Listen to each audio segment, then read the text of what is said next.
ఇక్కడ రావడం జరిగింది. అలాగే వేదిక పెద్దలు ముందున్న ఉపాధ్యాయులు కానీ ఎంప్లాయీస్ ఎవరైనా కానీ అందరికీ హృదయపూర్వక ధన్యవాదాలు తెలియజేస్తున్నాం. ముందుగా మీ అందరితో మనం చేసుకునేది ఏంటంటే ఈ పట్టభద్రులుగా ఎలక్షన్లో ఎప్పుడైనా చాలామందికి అపోహలు ఉన్నాయి. అపోజిషన్ పార్టీ చేస్తే ఏం జరుగుతుందో మనం ఇప్పుడు నిజామాబాద్ని సాక్షాత్గా చూస్తున్నాం. అదే రూలింగ్ పార్టీలో ఉంటే ఆయన వారి సమస్యలు తీర్చడానికి తన వంతు కృషి చేస్తారు. కాబట్టి ఆయనకి ఓటేసి మనం మీ అందరూ గెలిపించవలసిందిగా మీ అందరినీ కోరుచున్నాం. ఎందుకంటే అనేక సమస్యలు మీ అందరికీ ఎంప్లాయీస్ తెలుసు, మీకు చెప్పాల్సిన అవసరం లేదు. మీరందరూ దాంట్లో విశ్వాసులే. కాబట్టి మీరు ఆలోచించి ఈ యొక్క కాంగ్రెస్ పార్టీ అభ్యర్థిని గట్టిగా గెలిపించవలసిందిగా కోరుకుంటూ నాకు ఈ అవకాశం ఇచ్చిన ధన్యవాదాలు తెలియజేస్తూ ఇంత మన భూమారెడ్డి గారు మాట్లాడతారు. రెడ్డి గారికి ఇవ్వమంటున్నారు. మొదటి ప్రాధాన్యత 1, 2, 3, 4 ప్రాధాన్యతలు ఇవ్వాలి కదా. మన కాంగ్రెస్ పార్టీ తరఫు నుంచి మొదటి 2, 3, 4 వ్యక్తులు మన వాళ్ళు ఉన్నారు అని చెప్పేసి నేను అడుగుతున్నాను. మనకు ఒకటి ఓటేసే విధానం ఎలా ఒక్కడికే వేస్తే మిగతా 2, 3 వదిలేస్తే అది చెల్లదు కదా. ఒకటి కోసి ఆపేయచ్చా? ఓకే సార్, నీ డౌట్ ఒకటే ఏమంటారు, ఎట్లా ఏమంటారు? ఇప్పుడు రకరకాల యూట్యూబ్లో వస్తున్నాయి. ఇప్పుడు 2వ నెంబర్కి మొదటి ప్రాధాన్యత ఉత్తరాధికారి రెడ్డి గారికి ఏమని చెప్తున్నాను నేను. సో మళ్ళీ యూట్యూబ్లో ఏమొస్తుందండి, మీరు 1, 2, 3, 4 ప్రాధాన్యతలు పెట్టుకుంటే కనుక మీరు కాంగ్రెస్ పార్టీ పెట్టుకుంటారు. మిగతా 2, 3, 4 పార్టీలు మా వ్యక్తులు మీ తప్పించారు ఉన్నారా, అది వేసే విధానం ఎలాంటిది అని అడుగుతుంది. ఇప్పుడు వేసే అవసరం చేసి లేకపోతే 2, 3 ప్రాధాన్యత వేయాలి. మొదటి ప్రాధాన్యత 1 నెక్స్ట్ 2 లక్షలు ఉంటే వాళ్ళు కూడా 2, 3, 4 వేయచ్చు. అంటే కొన్ని నాకు ఒకటే అయితే మన ఓటు ర్యాలీ కానీ పేరు మన ఫోటో ఉంటుంది, దాని పేరు ఉంటుంది. ఫోటోతో పాటు సీరియల్ నెంబర్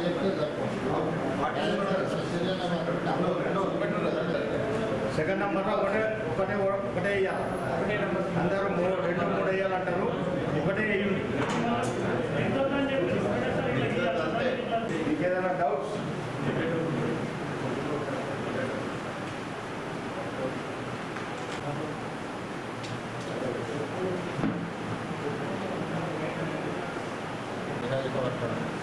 ఓటర్లు కానీ సమావేశానికి అందరికీ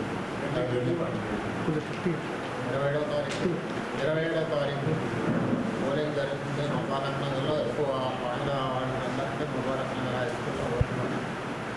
మీరందరూ పోలింగ్ టైంకి వెళ్ళి మన ప్రయారిటీ 1 నుంచి 5, 6, 7 ఎంతవరకైనా సిఎస్టీ ఓటర్లుగా మనం 2వ నెంబరు ఆల్పోర్ట్ నరేందర్ రెడ్డి గారి పేరు ఉంటుంది. అక్కడ ఉంటుంది. దాని మీద 1 సంఖ్య 1 నెంబర్ వేసి దాని మీద దిగుబడి ఆయనకు ఓటేసి ఆయన అత్యధిక మెజార్టీతో గెలుపుతామని ఈ సందర్భంగా కోరుతున్నాను. ఇంకేమైనా సూచనలు సలహాలు ఉంటే మిత్రులతో థ్యాంక్ యూ.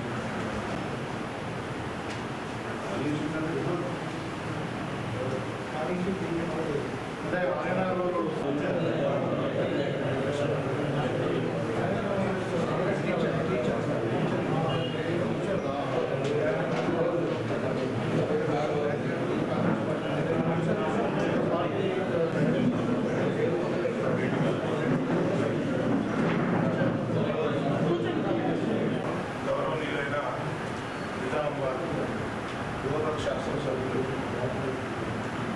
పెద్దలు డాక్టర్ భూపతిరెడ్డి గారికి మరియు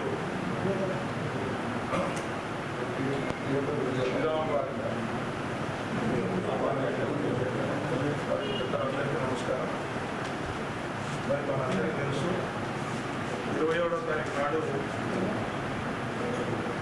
టీచర్స్ ఎమ్మెల్సీ, గ్రాడ్యుయేట్ ఎమ్మెల్సీ ఎన్నికలు ఉన్నాయి. దాని సందర్భంగా సారు గ్రాడ్యుయేట్ ఎమ్మెల్సీకి సంబంధించి నరేందర్ రెడ్డి గారికి మద్దతు ఇవ్వడానికి మీ అందరూ కూడా సపోర్ట్ చేయడానికి ఇక్కడికి రావడం జరిగింది.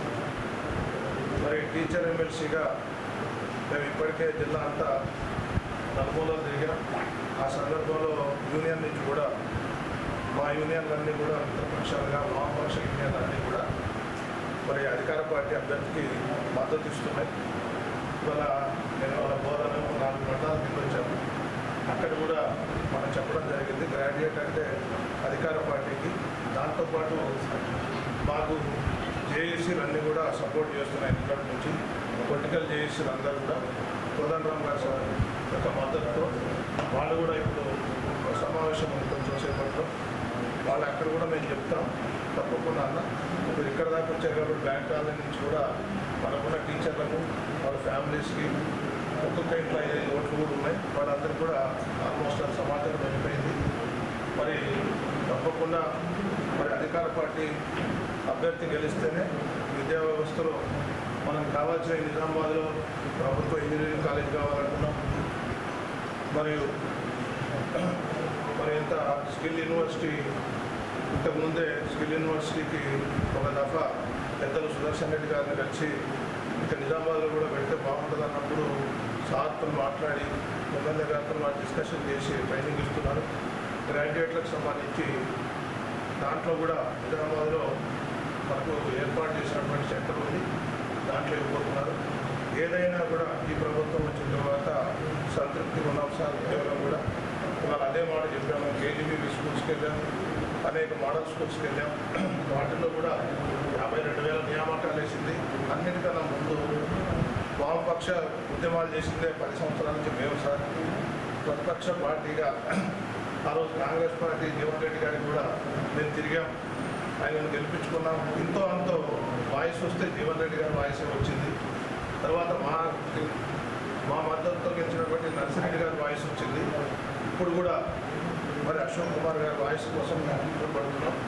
అదే సందర్భంలో ప్రభుత్వం అనుకూల ప్రభుత్వం, ఎందుకంటే 10 సంవత్సరాల్లో ఈ ఫోర్త్ టౌన్ పోలీస్ స్టేషన్లోనే మమ్మల్ని 16 సార్లు రాత్రి 8 గంటల నుంచి ఉదయం 3 గంటల వరకు 16 సార్లు అరెస్ట్ చేసి లోపల వేశారు సార్. ఇవాళ ఇందిరా పార్క్ దగ్గర ఈ ప్రభుత్వం ఉన్నా కూడా మేము ఇందిరా పార్క్ దగ్గర మొన్న పాత కలెక్టరేట్ దగ్గర కూడా మా వాళ్ళు ధర్నా చేశారు, కేజీబీ చేశారు. కానీ దాంట్లో కూడా కాంగ్రెస్ పార్టీకి సంబంధించినటువంటి వాళ్ళు వచ్చారు, మా ప్రభుత్వంతో మాట్లాడతామన్నారు, సపోర్ట్స్ ఇచ్చారు. అది ప్రజాస్వామ్యం.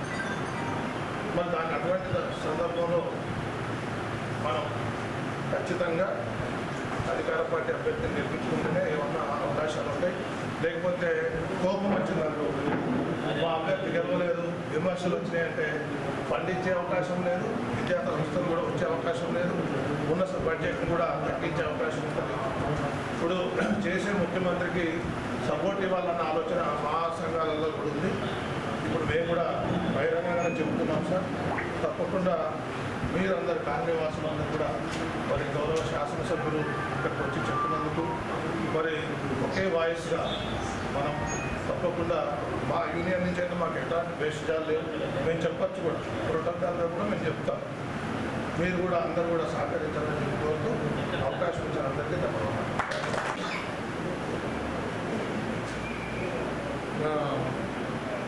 రాధానగర్ డివిజన్లోని ఆంధ్ర మరియు బ్యాంక్ కాలనీ వాసులకు, అదేవిధంగా ఆర్యనగర్ తర్వాత వాసులందరికీ, మరి నాతో పాటు వచ్చినటువంటి కాంగ్రెస్ శేఖర్ గారికి, రెడ్డి గారికి, బాగారెడ్డి గారికి, భాస్కర్ గారికి, లింగం గారికి, అరుణ్ గారికి, మరి అదేవిధంగా రంగారెడ్డి గారికి, భూమారెడ్డి గారికి, నాగేశ్వరరావు గారు, సింగల్ చైర్మన్ అందరు కూడా, అశోక్ గారికి, అందరు కూడా పేరు పేరున నమస్కారాలు. ఈ ఖాళీకి వస్తామని చెప్పి ఒక 1 నెల రోజుల కిందనే అనుకున్నాం. అంటే కొన్ని ఫౌండేషన్స్ ఉండేవి ఇక్కడ, అంటే కొన్ని ఇక్కడ ఈ మన పాంగ్రా విలేజ్లో కానీ, ఇక్కడ మన క్యాన్సర్ హాస్పిటల్ రోడ్డు ఇవన్నీ కూడా, ఇక్కడ కూడా ఒక 10 lakhs సీసీ రోడ్ ఉండింది. అన్నీ సార్ట్ అవుట్ చేసిన తర్వాత తీరా ఎలక్షన్ నోటిఫికేషన్ వచ్చింది. రాలేకపోయినా ఈ విధంగా కలవాల్సి వచ్చింది. చాలా రోజుల నుండి ఈ కాలనీకి నేను రావాలని అనుకున్నాను. సరే ఒట్టి చేతులతో వెళ్ళడం ఎందుకు లేదు, డెవలప్మెంట్ వర్క్ తీసుకుని వెళ్దామని మధ్యన కొన్ని కాలనీ ఇష్యూస్ ఉంటే కూడా పిలిచి మాట్లాడడం జరిగింది. టెంపరీ పని చేసి మనం ఇక్కడ మనం ఇబ్బంది ఉంటే కూడా దాన్ని కూడా సెట్ చేయడం జరిగింది. సరే ఏది ఏమైనా అందరూ కూడా గతంలో 2023 డిసెంబర్లో జరిగినటువంటి ఎన్నికల్లో మీరు అందరూ కూడా సపోర్ట్ చేశారు, నన్ను గెలిపించారు. చాలా మీకందరూ కూడా ధన్యవాదాలు. అయితే ఇప్పుడు మీకు అందరూ కూడా తెలుసు, ఇప్పుడు ఈ కాలనీలో కానీ ఇప్పుడు మనకు టెలిఫోన్ కాలనీలో కానీ ఆర్ఎన్ఆర్లో కూడా మెజారిటీ పీపుల్ కూడా అంతా గ్రాడ్యుయేట్స్, ఎడ్యుకేటెడ్. సో ఈ ఎన్నిక యొక్క ప్రాధాన్యత ఏంటంటే ఇది ఇంటలెక్చువల్ ఓటర్, అంటే చదువుకున్న వాళ్ళు డిగ్రీ పాస్ అయ్యి 5 సంవత్సరాల తర్వాత కంప్లీట్ అయిన ఉన్న వాళ్ళు వేసేటువంటి ఓటు. సో దీంట్లో కూడా ఏమవుతుందంటే ఇప్పుడు మనకు యాక్చువల్గా మనకు 4 జిల్లాలలో అంటే కరీంనగర్, ఆదిలాబాద్, తర్వాత మన నిజామాబాద్, మెదక్ దగ్గర నా అంచనా ప్రకారం దగ్గర 30 లక్షల గ్రాడ్యుయేట్స్ ఉంటారు. వివిధ డిఫరెంట్ ఫ్యాకల్టీలు అంటే అన్నిట్లో ఇంజనీరింగ్స్ కావచ్చు, డాక్టర్స్ కావచ్చు, అడ్వకేట్స్ కావచ్చు. సో కాకపోతే ఏంటంటే ఈ ఎన్నికలు అంటే చాలామంది యువకులలో కానీ చదువుకున్న వాళ్ళ దాంట్లో ఈ ఎన్నికతోని గవర్నమెంట్ మారదు, గవర్నమెంట్ మీద ఏం ప్రభావం ఉంటుంది, సరే గవర్నమెంట్ను మార్చే ఎన్నికలు కావు కదా, ఎవరు గెలిస్తే ఏంటిది అనే ఒక ఆలోచనతో ఏంటంటే చాలామంది అసలు వాళ్ళ ఇప్పుడు ఈ దీనికి ఎట్లా ఉంటుందంటే ఎవ్రీ 6 years మనం ఓటర్ ఎన్రోల్మెంట్ చేసుకోవాలి. ఇప్పుడు మన జనరల్ ఎలక్షన్లో ఎట్లుంటుంది, ఒకసారి నువ్వు ఓటు నీకు వచ్చిందంటే అంటిల్ ఏదైనా ఆబ్జెక్షన్ ఉండి డిలీట్ అయితే కానీ నీ ఓటు కంటిన్యూ ఉంది. ఇంకా అట్లా కాదు, ఎవ్రీ ఎలక్షన్లో మనం ఎన్రోల్మెంట్ చేసుకోవాలి. సో 2019లో జరిగినటువంటి జీవన్ రెడ్డి గారి ఎన్నికల ఓటు ఉన్నది నేను ఇక్కడ వేస్తా అంటే నడవదు, మళ్ళీ మనం కాబట్టి ఏమైందంటే దీంట్లో మేము నిజంగానే అంటే చాలామంది క్యాండిడేట్స్ డ్రైవ్ చేశారు, పార్టీలో డ్రైవ్ చేశారు. చేస్తే కూడా చాలామంది అంటే దీంట్లో ఒకటి ఏముంటుందంటే ఇప్పుడు మీ డిగ్రీ సర్టిఫికేట్తో పాటు ఆధార్ సర్టిఫికేట్, ఆధార్ కాపీ ఇవన్నీ ఇచ్చిన తర్వాత కూడా ఎంఆర్ఓ ఆఫీస్ పోయి మీరు దాన్ని ఒరిజినల్ ప్రూవ్ చేసుకోవాలి. సో ఈ ప్రాసెస్ కొంచెం లెందీగా ఉండి మీరంతా కూడా బిజీ మీ కార్యక్రమాల్లో మన వర్కింగ్ డే టైం దొరకదు. ఇదన్నీ ఉండడం వల్ల వీళ్ళు ఏమైంది, మన నిజామాబాద్ జిల్లా పాత జిల్లా అంటే కామారెడ్డి నిజామాబాద్ కలిసి ముందు 47,000 అంటే మొత్తం కలిసి 3.5 లక్షల ఓట్లే. దగ్గర 30 లక్షల మంది గ్రాడ్యుయేట్స్ ఉంటే 3.5 లక్షల మంది ఎన్రోల్మెంట్ అయింది. సో దాంట్లో మరి ఎంత పర్సెంటేజ్ ఓట్ వేస్తారనేది అంటే నేను ఎందుకు చెప్తున్నా అంటే చాలామంది యువకులలో ఏమనుకుంటున్నారంటే ఈ గ్రాడ్యుయేట్ ఎన్నిక ఇది దీంతో గవర్నమెంట్ మారేది లేదు, గవర్నమెంట్ ఎజెండా మారదు, అసలు ఎన్రోల్మెంట్ ఎందుకు చేసుకోవాలో మనం ఎందుకు ఓటేయాలనే భావన కొద్దిగా ఉంది. అందుకనే మనం చూస్తున్నాం నిజంగా కూడా ప్రాక్టికల్గా జరుగుతాం. జూబ్లీ హిల్స్లో 30% ఓటింగ్ అయితే లేదు, మన తాండాలో కూడా 90% అయింది. అంటే కారణాలు అనేకం ఉన్నాయి, దాంట్లో ఎవరిని బ్లేమ్ చేయట్లేదు. కానీ అంటే ఇలాంటి పరిస్థితుల్లో ఇప్పుడు మనకి ఎన్నిక వచ్చింది, మీరు అందరి సహకారంతో వాళ్ళ రేవంత్ రెడ్డి గారి నాయకత్వంలో కాంగ్రెస్ పార్టీ అధికారంలోకి వచ్చిన తర్వాత మీకు అందరికీ తెలియదేం కాదు, మీరు సోషల్ మీడియాలో యాక్టివ్గా ఉన్నారు, అది టెలిఫోన్ అంటే ఏది మన ఎలక్ట్రానిక్ మీడియాలో ఉన్నారు, ప్రింట్ మీడియాలో చూస్తూ ఉన్నారు. అసలు రాష్ట్రం యొక్క పరిస్థితి కాంగ్రెస్ పార్టీ అధికారంలో రాకుండా ఉంది. మరి కేసీఆర్ ఏ విధంగా దాన్ని అంటే డిస్మాంటిల్ చేసి అన్నట్టు మొత్తం తెలంగాణ అంటే అప్పుల పాలు చేసేసి, కుటుంబ పాలన చేసి, ప్రజాస్వామ్యాన్ని పూర్తి చేసి, ఇక అంటే కుటుంబ పాలన, గడిల పాలన, ఒక ముఖ్యమంత్రి అనేటువంటి ఒక 5 ఏళ్ళు అసలు సెక్రటరీ కూడా ఉన్నాడు అంటే అది చెప్పుకుంటే ప్రజాస్వామ్యంగా సిగ్గుచెట్టు. ఒక చిన్న రాష్ట్రంలో ఒక కుటుంబంలో 6 పదవులు వచ్చినట్టు కూడా అంటే ఇట్లా రకరకాలు ఉన్నాయి కదా. ఇప్పుడు ఒక ప్రాజెక్ట్ ఇరిగేషన్ ప్రాజెక్ట్ కట్టిందండి చరిత్రలో. మనమే ఇక్కడ మన భారతదేశంలో మన రాష్ట్రంలోనే ఉన్నాయి. ఇప్పుడు శ్రీశైలం కట్టారు, రామేశ్వరం కట్టారు, అప్పుడు నిజాం ప్రభుత్వము మన నిజాం సార్ కట్టారు, ఇక్కడ కాంగ్రెస్ పార్టీ ప్రభుత్వం జవహర్లాల్ నెహ్రూ గారు ఉన్నప్పుడు శ్రీరామ్ సార్ కట్టారు. ఎక్కడైనా ప్రాజెక్టు 3 సంవత్సరాలు కూలిపోయిందా అంటే అవినీతికి పరాకాష్టాయి. అంటే ఒక ఎగ్జాంపుల్ చెప్తాను ఇట్లా, అంటే ఒక విపరీతమైన ధోరణితో మనం ఒక స్త్రీ యువకులు వీళ్ళందరూ ఏంటంటే అసలు తెలంగాణ ఎందుకు తెచ్చుకున్నాం, మనం తెలంగాణ వస్తే లాభమైందా నష్టమైందా అనే ఒక క్వశ్చన్ మార్క్ అడిగే పరిస్థితులలో సరే ఒక కాంగ్రెస్ పార్టీ మంచి ఎజెండాతో ముందుకు వచ్చింది, ఒక మంచి నాయకుడు ఉన్నాడు, మన అందరం కలిసి వాళ్ళ ప్రభుత్వం వచ్చిన తర్వాత అలాంటి దుస్థితి నుండి మీరు గమనించండి 14 నెలల్లో కాంగ్రెస్ పార్టీ ఏం చేస్తున్నారు. ముఖ్యంగా నేను టీచర్స్ నేను చెప్తాను, 10 సంవత్సరాలు వాళ్ళకు ఒక రిక్రూట్మెంట్ లేకుండా, ఒక ప్రమోషన్ లేదు, ఒక ట్రాన్స్ఫర్ లేదు. ఇవాళ 2008 డిఎస్సి ఇవాళ మనం రెగ్యులర్ చేస్తాం. అట్లా దగ్గర 13-14 వేలు నాకు ఎక్కడ సంఖ్య దగ్గర సబ్జెక్టు కరెక్షన్ కానీ కొన్ని వేల మంది టీచర్లను మనం రిక్రూట్మెంట్ చేసుకున్నాము. హెచ్ఈటీలను ప్రమోషన్ చేసుకున్నాము, తర్వాత ట్రాన్స్ఫర్ చేసుకున్నాము. బాగా వందలు ఉన్నా అంటే మీరు చూసుంటారు, ప్రతిసారి టీచర్ల ట్రాన్స్ఫర్ అనగానే టీచర్ల లీడర్లు ఫైల్ పట్టుకొని సెక్రటరీ తిరిగేటువంటి పరిస్థితి. అదే నేనే చెప్తాను, నేను ప్రాక్టికల్ అంటే ఇక్కడ చెప్పకూడదు కానీ అంటే నేనే మా దగ్గర బంధువుల్లో ఒక 2 ఫైళ్ళు తీసుకుని ముఖ్యమంత్రి గారు లేకపోతే అవన్నీ ఏం లేదు, ఓన్లీ మేము ట్రాన్స్పరెంట్గా చేస్తాము, మీరంతా కూడా షెడ్యూల్ ప్రకారమే ఉంటుంది, మొత్తం ఆన్లైన్లో చేస్తాము, ఎవరు కూడా మీరు అంటే వీళ్ళ ప్రయోజనాలకు స్థానం లేదు, ఇదంతా అయిన తర్వాత ఉండే డిప్రెషన్ చూద్దామని చెప్పి సీఎం గారు నాకు ఇవ్వడం జరిగింది. అంటే మీరు చూసి 13-14 వేల మందికి ట్రాన్స్ఫర్ చేస్తే ఎక్కడ కూడా చిన్న అవకాశాలు జరగలేదు. ఒక విధానం మనం అడాప్ట్ చేస్తాం. తర్వాత ఎడ్యుకేషన్ సిస్టంలో మనం వైస్ ఛాన్సలర్ వేసుకున్నాం. ఇంతకుముందు 3-4 సంవత్సరాలు వైస్ ఛాన్సలర్ లేదు, అక్కడ యూనివర్సిటీలో కూడా రిక్రూట్మెంట్ చేసుకున్నాం. ఇవాళ టీచర్లని ప్రతి స్కూల్కి వాళ్ళ పీఈటీ టీచర్ ఉన్నారు, ప్రతి మండలానికి ఎంఈఓ ఉన్నారు. ఇవాళ మన ఇందిరమ్మ ఆదర్శ పాఠశాలల కింద మనం ప్రతి పాఠశాలకు పేద పిల్లలు చదువుకుంటారు కాబట్టి వాళ్ళకు ఇన్ఫ్రాస్ట్రక్చర్ డెవలప్మెంట్ కొరకు ఎలక్ట్రిసిటీ, వాటర్, బాత్రూమ్స్ దేని కొరకు ఫండ్ ఒక 1200 కోట్లు ఫండ్ పెట్టుకున్నాము. ఒక సిస్టమ్ ఎస్టాబ్లిష్ అవుతుంది. రిజల్ట్ ఇప్పుడే రాకపోవచ్చు. ఇప్పుడు అంటే పిల్లలు పేద పిల్లలు మంచి ఆరోగ్యం రావాలని వాళ్ళకి 40% హెచ్ఆర్లు పెంచాము. సో ఒక డిఎస్సి పెట్టినాము, మళ్ళీ ఒక జాబ్ క్యాలెండర్ అనౌన్స్ చేసినాము.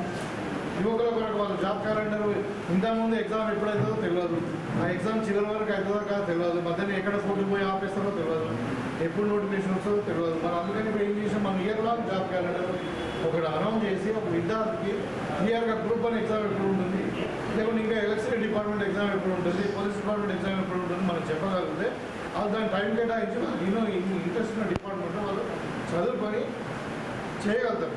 సరే ఒక పిల్లగానికి ఉద్యోగం వచ్చింది, 35 ఏళ్ళలో వచ్చింది, ఒక ఉద్యోగం రాలేదు, ఆయన అట్లీస్ట్ సెటిల్ అవుతాడు. నెక్స్ట్ ఇంకా నాకు ఏజ్ అయిపోయింది, మరి నేను వేరే ప్రొఫెషన్ చూసుకోవాలనే ఆలోచన వస్తుంది, టైం వేస్ట్ కాదు.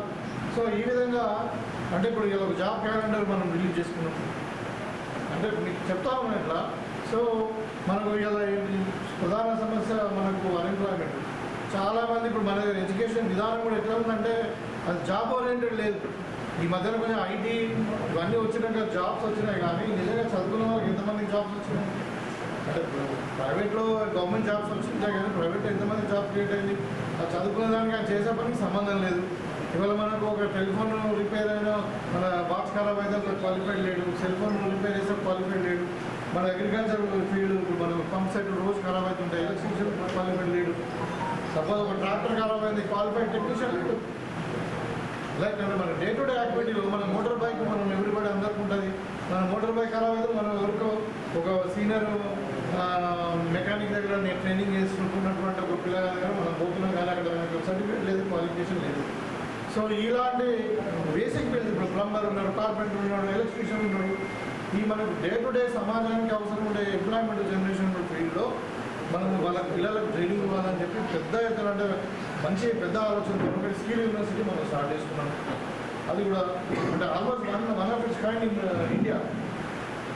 తర్వాత యువకులంతా కూడా మాకు మనం చూస్తాము. నేను మొన్న ఒక టెంపుల్ పోయింది, అక్కడ పిల్లలు ఏడుస్తూ ఉంటే వాళ్ళు చిన్న సెల్ ఫోన్ చూపిస్తున్నారు, సెల్ ఫోన్ చూపిస్తే వాళ్ళు వేరే ఏడుపు మారుతున్నారు. అంటే అలాంటి చిన్న పిల్లలు కానివ్వండి వల్ల మనము సోషల్ మీడియాలో లేకుంటే ఏమంటారు యూట్యూబ్ ఇవి వినడానికి అలవాటు అయినటువంటి పరిస్థితులలో మనము స్పోర్ట్స్ మొత్తం మర్చిపోయినాము. మరి పిల్లలను స్పోర్ట్స్ వైపు మళ్ళిస్తే శారీరక దాడులమే కాకుండా మనకు అంటే ఫిజికల్గా మెంటల్గా కాకుండా ఒక హెల్తీ ఎన్వైరన్మెంట్ వస్తుంది, ఒక సోషలైజేషన్ అవుతుంది, మనందరం కలిసిపోయి ఉంటుంది, కొంచెం కాంపిటేటివ్ స్పిరిట్ డెవలప్ అవుతుంది, స్పోర్ట్స్ యాటిట్యూడ్ డెవలప్ అవుతుంది.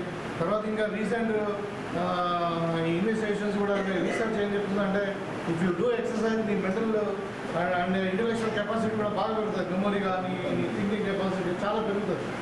సో ఇన్ని అడ్వాంటేజ్ ఉన్నాయి, మరి పిల్లలు ఎందుకు అక్కడ వైపు మళ్ళించద్దని చెప్పి ఇవాళ మనం సీఎం కప్ పెట్టుకున్నాము. రకరకాల అంటే ఒక మోటివేషన్ ఇప్పుడు అన్ని స్కూళ్ళలో కాంపిటేటివ్ స్పోర్ట్స్ ఈవెంట్స్ జరిగినాయి. తర్వాత మనకు ఒక స్పోర్ట్స్ యూనివర్సిటీని మనం పెట్టుకున్నాం. వాళ్ళని ఏదో రకంగా మనం ఎంకరేజ్ చేయాలి. పిల్లలను ఒక గంట సేపు ఆయన ఫ్రీగా ఉంటే మనం టీవీలో కట్టుకోపోతున్నాం, లేకుంటే యూట్యూబ్ చూసుకుంటాక ట్యాబ్లెట్లో పిక్చర్లో కట్టుకోపోతున్నాం. అలాంటివి కాకుండా వాళ్ళను స్పోర్ట్స్ వైపు మళ్ళించాలనే ఒక ఉద్దేశం. సో కొంతవరకు సక్సెస్ ఇంకా చాలా చేయాల్సి ఉంది. కానీ నేను ఏమంటుంటే గవర్నమెంట్ యొక్క ఆలోచన విధానాన్ని మీరు గమనించండి. సో ఇన్ని ఇబ్బందులు ఉన్నా కానీ మరి మనం విద్యార్థులను కాపాడుకోవడానికి కానీ మరి ఎంప్లాయీస్ కూడా అందరూ కూడా గవర్నమెంట్ ఎంప్లాయీస్ కూడా వాళ్ళకు ఒక డిఐ ఇవ్వడం జరిగింది, ట్రాన్స్ఫర్స్ ఇవ్వడం జరిగింది, ప్రమోషన్స్ ఇవ్వడం జరిగింది. అట్లా అంటే సరే ఇంకా ఉన్నాయి. ఇప్పుడు మేజర్ సమస్యలు ఉన్నాయి, లేవని కాదు. ఇప్పుడు నాకు ఇవ్వాలి, ఇంకా రిటైర్మెంట్ బెనిఫిట్స్ ఇవ్వాలి. ఇవాళ సీఎం గారు కూడా మీరు మీటింగ్లో చెప్తుంటారు, మీరు విని ఉంటారు. ఒక ఎంప్లాయీ ₹1,00,000 రిటైర్మెంట్ టైంలో సపోజ్ ఆయన 30 సంవత్సరాలు అంటే గవర్నమెంట్లో పనిచేసి రిటైర్ అయ్యి ₹1,00,000 జీతం ఉన్నాను అనుకోండి, ఆయన రిటైర్మెంట్ బెనిఫిట్ ₹2.5 వస్తుంది, ₹1,50,000 వస్తుంది ఆయన రిటైర్మెంట్ బెనిఫిట్. అది సెట్ చేయాలంటే ఇప్పుడు మనకి 8,000 కోట్లు కావాలి. కేసీఆర్ చేసిన ఘనకార్యానికి ఇప్పుడు 8,000 కోట్లు మనం తేవాలంటే ఇబ్బంది అవుతుంది. కాబట్టి ఆయన ఏమన్నారంటే ఎవ్రీ ఇయర్ ఒక 1,000 కోట్లు ఇస్తాం మేము, అందరూ సెట్ చేస్తామని చెప్తాము. పైసలు లేవు, ఎందుకంటే వేరే కార్యక్రమాలు ఆన్గోయింగ్ ప్రాజెక్ట్స్ కొన్ని ఉంటాయి, మన ప్రజలకు ప్రామిస్ చేసినవి కొన్ని ఉంటాయి అట్లా. కాబట్టి ఈ రిటైర్డ్ ఎంప్లాయీస్ కూడా వాళ్ళ ప్రాబ్లమ్స్ కూడా అటెండ్ చేస్తాం. తప్పకుండా సంవత్సరానికి 1,000 కోట్లు దానికి ఇచ్చి విడతల వారి అందరినీ కూడా సెట్ చేస్తామని చెప్పారు. డిఏ కూడా ఒకటి ఇచ్చి వీళ్ళకున్నారు కూడా విడతల వారు ఇస్తారు.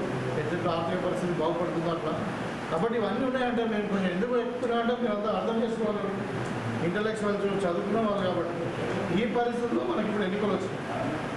అంటే మీరు ఓటు వేయడం ద్వారా ఏమవుతుంది అని అంటే ఒక ఇంటలెక్చువల్స్ అందరూ కూడా తెలంగాణకు సంబంధించిన ఇంటలెక్చువల్ ఒక పార్ట్ ఇప్పుడు మన 4 జిల్లాలోనే ఆల్మోస్ట్ 1/3 42 కాన్స్టిట్యున్సీలు ఉన్నాయి. ఒక 1/3 పాపులేషన్ వీళ్ళంతా కూడా గవర్నమెంట్ని ఎండార్స్ చేసినట్టు అవుతుంది. అంటే గవర్నమెంట్ చక్కటి కార్యక్రమాలు చేస్తున్నారు, మేము అందరం కూడా గవర్నమెంట్తో పాటు మేము సపోర్ట్ చేస్తున్నాము అన్నది ఒక మెసేజ్ పోతుంది. తర్వాత ఇప్పుడు క్యాండిడేట్ కూడా మీరు చూడండి, ఒకవైపు రియల్ ఎస్టేట్ వ్యాపారి, ఇంకోవైపు విద్యావేత్త. మరి ఎవరు ఉంటే విద్యార్థుల పట్ల కానీ లేకుంటే విద్యా విధానంలో కానీ లేకుంటే ఇంకా చదువుకున్న పిల్లల గురించి ఆలోచిస్తారు మీరు. మరి ఒక విద్యావేత్త ఆలోచిస్తాడో ఒక రియల్ ఎస్టేట్ వ్యాపారం ఆలోచిస్తాడో మీరు ఆలోచించండి. అదర్ సైడ్ నుండి కూడా ఇప్పుడు బీజేపీ వాళ్ళు చెప్తా ఉన్నారు, వాళ్ళు ఏమంటున్నారు, మోడీ నిజాయితీ పరుడు, మోడీని చూసి ఏమంటున్నారు. కానీ మరి క్యాండిడేట్ని చూసా లేకుంటే మేము గతంలో ఇచ్చిన ప్రామిసెస్ మనం చేసినాము, మీరు ఈ కార్యక్రమాలు నేను చెప్పినప్పుడు మీకు ఇప్పుడు 2 కోట్ల ఉద్యోగాలు అన్నారు, ఎక్కడ వచ్చినాయి, రాలేదు. సరే అట్లా ఇలాంటి వాళ్ళు చేసిన ఎజెండా ఏమైనా చెప్పుకొని ఓట్లాడే పరిస్థితి లేదు. ఏదంటే మతం మీదనో లేకుంటే కులం మీదనో రెచ్చగొట్టి చేయడమో లేదంటే ఇంకా మోడీని చూసి అంటే నిజంగా కూడా అంటే ఈ సందర్భంలో చెప్పానో లేదు తెలియదు. కానీ ఇప్పుడు అంటే భార్య పిల్లలు ఉన్న వాళ్ళందరూ కూడా దొంగలైనా లంగలైనా. అంటే మోడీకి భార్య పిల్లలు లేదంటే ఇక మనకందరం మనం మంచిగా కాదా, సమాజంలో మనం మంచిగా అంటే అదొక మోడీకి ఎవరు ఉన్నారండి, పిల్లల పిల్లలు లేరు. అంటే పిల్లల పిల్లలు కూడా సమాజం అంతా దొంగలా లంగలా. అంటే ఈ ఎట్లా తీసుకుపోతున్నారంటే ఇలా హిందూ మతం వీళ్ళని పుట్టినట్టు, మోడీ వచ్చిన తర్వాతనే రాముడు వచ్చినట్టు, అంటే రకరకాలైనటువంటి మిస్మరీజం ఇదంతా. ఇప్పుడు యాక్చువల్గా చెప్పాలంటే 2 గుజరాతీలు, 2 బిజినెస్ పీపుల్, అదానీ అంబానీ ఇద్దరు ఈ అమిత్ షా మోడీ వీళ్ళు 4 పరిపాలిస్తున్నారు. ఇక మీకు ఏం జరిగింది, ఎంతమంది మరి బ్యాంకులో లూట్ చేసి ఇప్పుడు గుజరాత్ వాళ్ళు ఉన్నారు. మన ఎందుకు ఇక ప్రత్యేక సాక్ష్యం మన అమెరికాలో ట్రంప్లో వచ్చిన తర్వాత ఇల్లీగల్ ఇమిగ్రెంట్స్ అందరినీ కూడా ఇండియాకి పంపిద్దామని చూస్తారు. They identified 18,000 people. 18,000 మందిని మనం ఐడెంటిఫై చేసిన ఏంటంటే అమెరికాలో ఇల్లీగల్గా మైగ్రేషన్ అయినారు. దాంట్లో మెజారిటీ గుజరాతీ వాళ్ళే. డంకీ అంటారు, డంకీ మెథడ్ ఉంటుంది. ఆఫ్రికన్ పెనామా అందుకెళ్ళి అడవులకు వెళ్ళి 50 లక్షల రూపాయలు తీసుకొని దాటిస్తుంటారు అనమాట. అంటే అలాంటి ఇల్లీగల్ వ్యాపారాలకు పెట్టింది పేరుగా మారింది. ఇక నేను అంతకంటే డీటెయిల్ కూడా ఇప్పుడు విమర్శిస్తే బాగుంటుంది. కానీ అంటే వాళ్ళది సో వాళ్ళ ట్రాప్లో పడి మనము మన పిల్లలు ఎట్లా చదువుకుంటారు, మన పిల్లలు చదువుకుంటే ఉద్యోగాలు ఎట్లా వస్తాయి, మంచిగా ఉద్యోగం చేస్తే మనకి ఏ విధంగా లాభం అవుతుంది, దేశం ఎట్లా బాగుపడుతుంది, సమాజం ఎట్లా బాగుండాలని ఆలోచించే విధానం కావాలి. కానీ ఇప్పుడు మతాలు ఇదంతా కాదు. సో దానికని ఇప్పుడు బీజేపీ వాళ్ళకు ఎజెండా లేదు. నేను చెప్తున్నాను క్లియర్గా, ఎస్ మేము ఈ 14 నెలల్లో వచ్చిన తక్కువ టైంలోనే ఆర్థిక ఇబ్బందులు ఉన్నప్పటికీ ఇన్ని చేసినాం. మేము ఎడ్యుకేషన్ విధానంలో మార్పు తెచ్చినాము, ఎంప్లాయ్మెంట్ విధానంలో మార్పు తెచ్చినాము, ఇవాళ స్పోర్ట్స్ యూనివర్సిటీ తెచ్చినాము, స్కిల్ యూనివర్సిటీ తెచ్చినాము, ఇంకా చాలా ఇన్వెస్ట్మెంట్ తెస్తూ ఉన్నాం మనకి ఎంప్లాయ్మెంట్ జనరేషన్ కూడా. మేము చూసాము మొన్న దావోస్లో పోయి మరి ముఖ్యమంత్రి గారు మా ఇండస్ట్రియల్ మినిస్టర్ పోయి దగ్గర 1,70,000 కోట్ల రూపాయలు ఇవాళ మన ఆర్టిఫిషియల్ ఇంటెలిజెన్స్ ఇంకా మొత్తం మీద government is trying to create employment, చదువుకున్న పిల్లలకి ఎంప్లాయ్మెంట్ రావాలి, మనం పరదేశాలు పోయి బతకకూడదని. అట్లా ఇలాంటి ఆలోచన విధానం కాంగ్రెస్ పార్టీ ఉంది. కాబట్టి మీరందరూ కూడా మీకు అంటే పని ఉంటుంది. ఆ రోజు ఎలక్షన్ కూడా అంటే హాలిడే ఇస్తారు ఓటర్స్ అందరికీ. మన ఏరియాలో ఈ 4 జిల్లాలో గవర్నమెంట్ హాలిడే ఉంటుంది. మీరు పొద్దున 8 గంటలకే వచ్చి 3 గంటల వరకే ఓటింగ్ ఉంటుంది. కాబట్టి మరి మన గోరగమ్మ ఉన్నట్టు కదా, భోపాల్ అంటే మండలం ఒక బూత్ ఇచ్చారు. భోపాల్ పోయి ఎక్కువ రష్ చేయకుండా మీరు అయ్యారు. అదే ఎక్కడ మేము చెప్తాము సరే. ఎక్కడ అంటే మొత్తం మీద 6 పొద్దున్న 8 గంటలకే వచ్చి మరి ఎందుకంటే 3 గంటలకే బంద్ అవుతుంది. ఇప్పుడు జనరల్ ఎలక్షన్ లాగా మనం 5 గంటల తర్వాత కూడా కాంపౌండ్ వాళ్ళకి పోతే కొంత సంఖ్య 7 గంటల వరకు వేయచ్చు అనడానికి లేదు. ఎందుకంటే ఆ రోజు ఎందుకు చెప్తాను, రోజు ముందు నాకు పండుగ అంటే మహాశివరాత్రి. మరి ఆ రోజు చాలామంది పూజలు మరి ఉపవాసాలు ఇవన్నీ ఉంటారు. రాత్రి జాగారం చేస్తూ ఉంటారు, నిద్రపోరు. మరి పొద్దున్న లేచి మళ్ళీ ఉపవాసాలు వినడము మళ్ళీ ఉంటాయి కదా. అంటే సాంప్రదాయం ప్రకారం ఏం చేయాలో అవి చేసుకుంటారు. కాబట్టి సరేలే మనం మధ్యాహ్నం పోదామనే ఆలోచన కాకుండా దయచేసి మీరు ఉపవాసం కూడా ఓటేసిన తర్వాత వచ్చి పూజ చేసుకుని ఉపవాసం విడిస్తే బాగుంటుంది. అయితే మీ కాలనీ మటుకు మాత్రము నేను ఖచ్చితంగా ఇప్పుడు చాలానే ఫండ్స్ వచ్చినాయి. ఇప్పుడు ఇంకా ఏమో తెలియదు మరి ఈ 3rd వరకు అయితే మనకు ఎన్నికల నోటిఫికేషన్ అంటే కోడ్ ఉన్నది కాబట్టి మనం ఫౌండేషన్ కానీ ఇన్నోవేషన్ కానీ పెట్టుకోవద్దు రాదు. దాని తర్వాత తప్పకుండా మీ కాలనీకి వస్తాను. ఇక్కడ ఇంకా మీకు ఇంకా చెప్పాలంటే ఇప్పుడు మన విలీన గ్రామాలలో చాలా అన్యాయం జరుగుతుంది. మనకు రిచ్ గ్రామాలు మనకు కట్టిన ట్యాక్స్ మరి ఎక్కడ పోతుందో తెలియదు. ఇంతకుముందు గ్రామ పంచాయతీ ఉన్నప్పుడు మన డబ్బులు మనకు ఉండేవి. మనకు 15th ఫైనాన్స్ పైపు డబ్బులు వచ్చాయి, డైరెక్ట్ ఎన్ఆర్జీఎస్ ఫండ్స్ వచ్చేది, కొంతమంది జాబ్ కార్డు హోల్డర్స్ ఇక్కడ. సో వీళ్ళందరికీ ఒక రిచ్ గ్రామాలు ఇవన్నీ కూడా విలీనమైన కూడా చాలా రిచ్ గ్రామాలు. సో ఇంకా బాగా అభివృద్ధి చెందే కానీ అనుకోకుండా మరి మున్సిపాలిటీ కలిపారు. మరి దాని కొరకు నేను ముఖ్యమంత్రి గారు కూడా నేను స్పెషల్గా విలీన గ్రామాలలో చాలా సమస్యలు ఉన్నాయి. ఇప్పుడు టాక్సేషన్ ఒక సమస్య ఉంది, రెగ్యులేషన్ సమస్య ఉంది. అదేవిధంగా మన ఫండ్స్ కూడా మన మున్సిపాలిటీ యొక్క ఫండ్స్ లేవు అని అంటే ఒక 60 కోట్ల ప్రపోజల్ కూడా మేము పెట్టడం జరిగింది మన 6 గ్రామాలు. సో అవి కూడా మన ముఖ్యమంత్రి గారు సానుకూలంగా స్పందించారు. ఎప్పుడు వస్తుందో తెలియదు కానీ మొత్తం మీద అంటే మీ కాలనీ కానీ ఇక్కడ ఏదున్నా కానీ ఇప్పుడు మన అడ్రస్ కూడా చేసినాం. ఇక్కడ మన అక్కడ ఒక కాలనీ ఉంటుంది బ్యాంక్ మైనారిటీస్, అక్కడ కూడా ఏదో వాటర్ ప్రాబ్లం ఉంటే కూడా ఇమ్మీడియట్గా అడ్రస్ చేసినాం. లైక్ అట్లా మనకు ఉన్న రీసోర్సెస్లో తక్కువ టైంలో తప్పకుండా ఈ కాలనీలు కానీ అన్ని విధాలుగా మేము డెవలప్ చేయడానికి ప్రయత్నం చేస్తాం. అదే కాకుండా నేను ఒక ఇంటలెక్చువల్గా ఒక డాక్టర్గా మీకు అందరూ కూడా తెలుసు. కాబట్టి మీకు ఏ అర్ధరాత్రి ఉన్నా ఏది ఉన్నా మంచి చెడు అంటే ఇన్ ద సెన్స్ ఇప్పుడు ఏదైనా బాధ ఉన్నా ఏదైనా ఇంట్లో మంచి అంటే పెళ్ళి కానీ ఇంకేదైనా ఉన్నా కూడా ఇన్వైట్ చేయండి. తప్పకుండా మీతో పాల్గొంచుకుని కష్టసుఖాలు కూడా పాల్గొంచుకుంటాం. అందులోగానే వ్యక్తిగా ఉంటాం. ఇక్కడ కాలనీలు కూడా ప్రాబ్లం అయితే కూడా అది ఇప్పుడు పిలిచి మాట్లాడడం కూడా జరిగింది. ఇంకా సరే ఏదున్నా టైం ఉంది, తప్పకుండా మీకు అందుబాటులో ఉండి అన్ని విధాలుగా మీకు సహకరిస్తాము. ఈ ప్రభుత్వం కూడా మీ వెంబడినే ఉంటుందని చెప్పి ఈ సందర్భంగా మరి ఇప్పుడు టైం వచ్చింది, ఎక్కువ లేదు, 2 రోజులు ఉంది. మరి ఆ రోజు మీరు అందరూ కూడా మరి నేను చెప్పినాను ఒకసారి నేను నిజాల కాదా గమనించండి. ఇక్కడ మీ సొంతగా ఆలోచించే శక్తి ఉన్న వాళ్ళు కాబట్టి మరి గమనించండి. మరి ఒటిగానే గుడ్డిగానే మరి ఒక రియల్ ఎస్టేట్ వ్యాపారికి ఓటేద్దామా ఇబ్బంది లేకుండా మరి ప్రభుత్వం ఆలోచన విధానం ఇప్పుడు నరేందర్ రెడ్డి కాదండి Congress party, voting for Congress party. So కాబట్టి కాంగ్రెస్ పార్టీ ఆలోచన విధానాలను మీరు ఆలోచించండి. ప్రభుత్వం ఇంకా 4 సంవత్సరాలు ఉంటుంది. తర్వాత మరి ప్రజలు తెలుసుకుంటే ఇంకా కూడా మళ్ళీ వచ్చే అవకాశం ఉంటుంది. కాబట్టి ఈ 4 సంవత్సరాలు అయితే మీకు ఏ సమస్య ఉన్నా కానీ అధికారంలో ఉన్నటువంటి కాంగ్రెస్ పార్టీ చేయాలి. కాబట్టి మరి మీరు అందరూ తప్పకుండా ఆలోచించి మంచి నిర్ణయం తీసుకొని మరి కాంగ్రెస్ పార్టీకి ఓటేసి మరి మా నరేందర్ రెడ్డి గారిని ప్రథమే అంటే ఫస్ట్ ఇప్పుడు కూడా డిస్కషన్ అయినది ఒక అంటే ఏమంటారు ఫస్ట్ ప్రిఫరెన్స్ ఓటు వేసి గెలిపించాలని చెప్పి కోరుతా ఉన్నా. మీరు ఇంకెవరైనా ఇంటరాక్ట్ కావాలంటే కండి. మాకు ఇంకొక ఉమ్మరంగారు వచ్చిన మీటింగ్ ఉంది ఇట్లనే. మీరు ఎవరైనా మాట్లాడదంటే మాట్లాడండి బ్రదర్. సార్ కొంచెం సైలెంట్ పడండి. ప్రెసిడియం డియర్ ఫ్రెండ్స్, మనందరమే మేధావులమే కూడా. సమాజంలో ఎవరికి రాజకీయాలు తెలియని వాళ్ళు లేరు. ఒక వ్యవస్థలో ప్రతి వాళ్ళు కూలి చేసుకునేవాళ్ళ కాడి నుంచి ఉద్యోగస్తుల దాకా ప్రతి వారికి మనసులో ఒక రకమైనటువంటి రాజకీయ అభిప్రాయాలు లేని వాళ్ళు లేరు.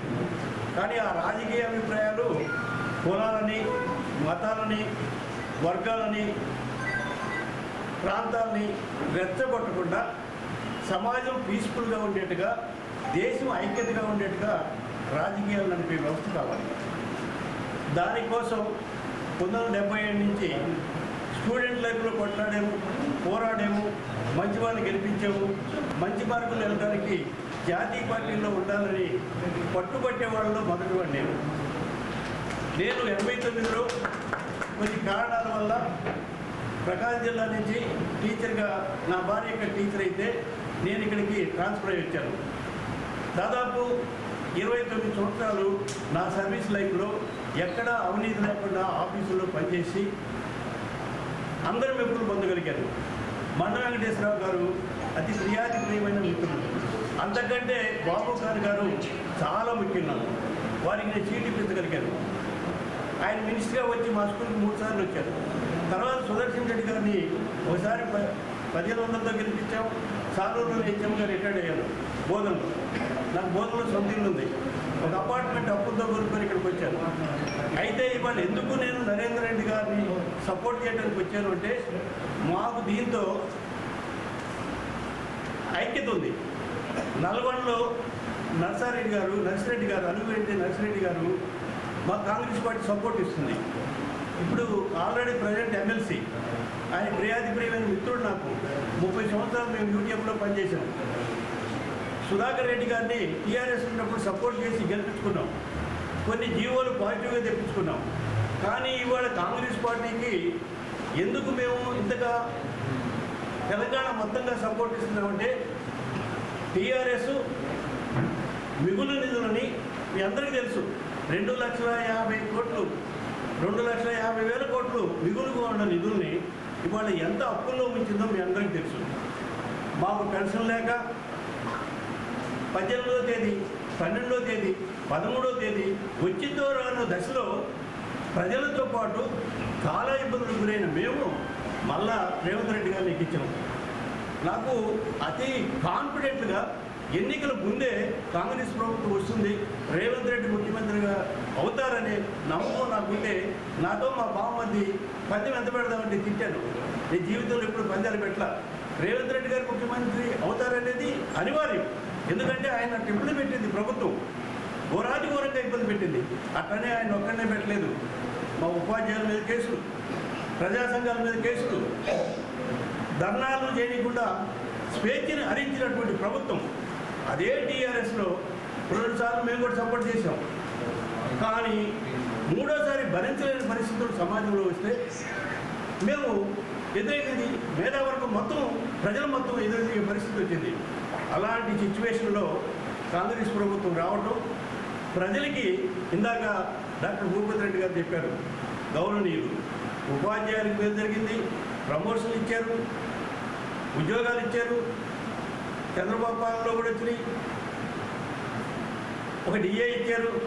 ఇవాళ ప్రధానంగా Telangana all pensioners and retired persons association state సెక్రటరీగా నేను ఎందుకు సపోర్ట్ చేస్తున్నా అంటే, మా స్టేట్ కమిటీ కూడా చెప్పారు, అయ్యా నిరంతరంగా నువ్వు సపోర్ట్ చేయి కాంగ్రెస్కి, మనకి ఇక్కడ సపోర్ట్ ఇస్తున్నారు నర్సిరెడ్డి గారికి అని చెప్పారు. పర్మిషన్ తీసుకొని వచ్చారు.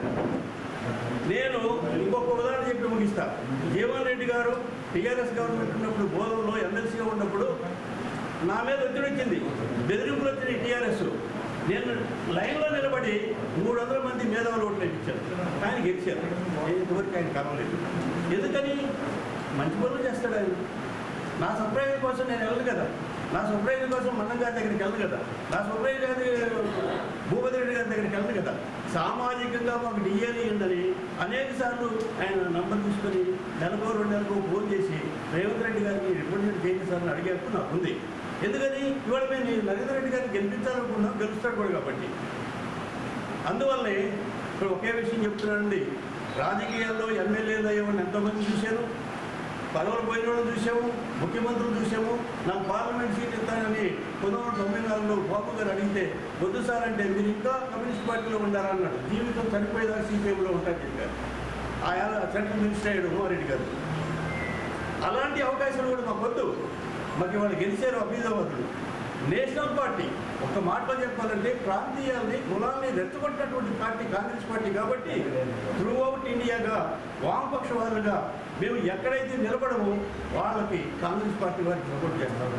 కాబట్టి జాతీయ భావాలు పెంపొందించాలని మీ అందరూ కూడా భక్తులకి భయపడకుండా, రౌడీజానికి భయపడకుండా, డబ్బు తీసుకోకుండా ఇక్కడి నుంచి 27 దాకా మీకు ఎంతమంది ఉంటే అంతమంది ఫోన్లు చేసి మేధావుల్ని రిక్వెస్ట్గా నరేంద్ర రెడ్డి గారికి ఓట్లేసి గెలిపించాలని అతి వినయంగా